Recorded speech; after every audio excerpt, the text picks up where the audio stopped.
To be successful in business requires many things. One of these is the ability to be discerning in who you listen to. There's a phrase, it's called sniopt.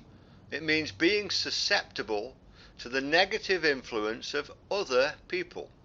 To make a business decision, it's often wise to get some good advice, as long as the person you ask is unbiased and a genuine expert. So the saying goes, if you want to start a building business, ask a builder. So it follows, if you want to make money in the blockchain, go and find somebody who's making lots of money from the blockchain. Not this guy. He could be your friend, relative, work colleague, or next door neighbour. These people are the best fake news providers and finders ever, so be careful not to be sniopt by them. Now, to give you some help, we're going to do something. It's called following the smart money. Here's a few billionaires. A billionaire is worth over $1,000 million. Most people would be happy with a few million. These guys have over 1,000 each, and they like the blockchain. So let's dive in and see what they have to say. The interviewer here is Steve Forbes from Forbes magazine. He's interviewing Brian Singer of William Blair & Co. This company is a privately held, employee-owned financial services firm specializing in investment banking, equity research, brokerage, asset management, and private capital services. They have an estimated $72 billion of assets under management. Is Bitcoin the currency of the future, or is it the payment system they're developing? Bingo! It's the payment system. It's the blockchain encryption, and they're interesting things. I think Bitcoin, or the really blockchain encryption that's behind it, has a greater ability to bring more of the world's population out of poverty than anything we've seen. There you heard the exciting question. Is it Bitcoin or is it the payment system, the blockchain, where the greatest opportunities exist? Now, Brian Singer identified that the blockchain itself has a greater ability to bring more of the world's population out of poverty than anything he's seen. Now, that's such a fast sentence, but when you think about it, here is a senior executive of a $72 billion asset management company saying this is bigger than anything we've seen that has the potential to bring the world population out of poverty. That's a very profound statement. Our next clip is from Michael Novogratz, a Wall Street star who is a fund manager for Fortress Investment. That group handles up to $55 billion, and he is a billionaire himself. Let's talk about Bitcoin for a moment. You have been one of the big supporters of Bitcoin, something that has been criticized by the masses. Why are you buying into the BC, brother? You know, first of all, to be clear, you know, I made a personal investment, and our firm has made some small investments in Bitcoin. But your own money says more than the firm's money. Intellectually, it's a fascinating story to me, and I think it's real. If you look at the total market cap of Bitcoin, it's probably somewhere between $4.5–5 billion. There are, in best estimates, somewhere 30,000 individual programmers working on Bitcoin. My college roommate lives down in Barbados. He was the smartest guy that we went to school with. He full-time works on derivatives of Bitcoin. So there's this open source community where there's huge brain power, let alone all the VC money that's going in. And so from Mark Andreessen and his company to Benchmark to Wences Casares, there's lots of smart money going in. I've never seen a small project with more human capital going into it, and so I kind of want to bet just on that alone. But are you concerned at all that this could be Netscape? It's a great idea in terms of being a disruptor, changing the way global payment takes place, but Bitcoin itself will be a failure. It's only the first chapter. You know, I think it's got first mover advantage, but certainly there are risks. There will be a revolution in payment systems. And quite frankly, there'll be a democratization of finance at one point. What do you mean? I think you're going to see things like peer-to-peer lending.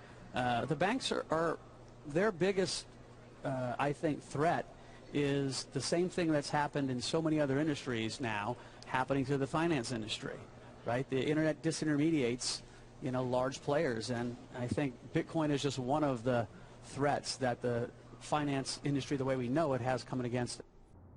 It's really telling here. The interviewer correctly points out that his own money invested means more than the firm's investments. That's truly putting your money where your mouth is.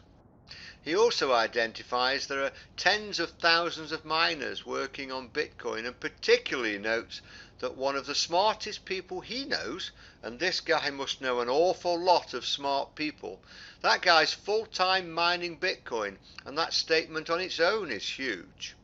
He then goes on to note that he has never seen a project with more human effort going into it. Again, a very telling comment when you consider how many projects this guy must have seen. He said about there being a revolution coming with payment systems, and a couple of very interesting phrases.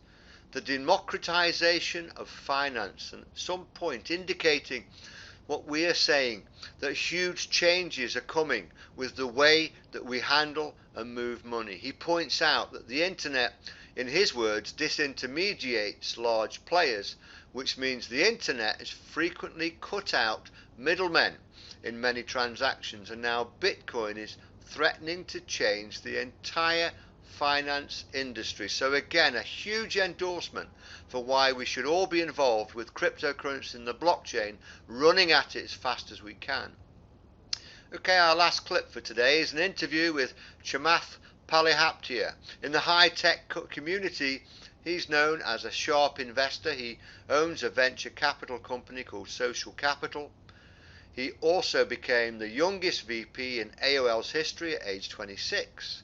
His net worth is over $1 billion, and he's also part of a group who owns the Golden State Warriors, recent NBA champions. So let's listen to what he has to say. Bitcoin and things like it is the equivalent of the red pill.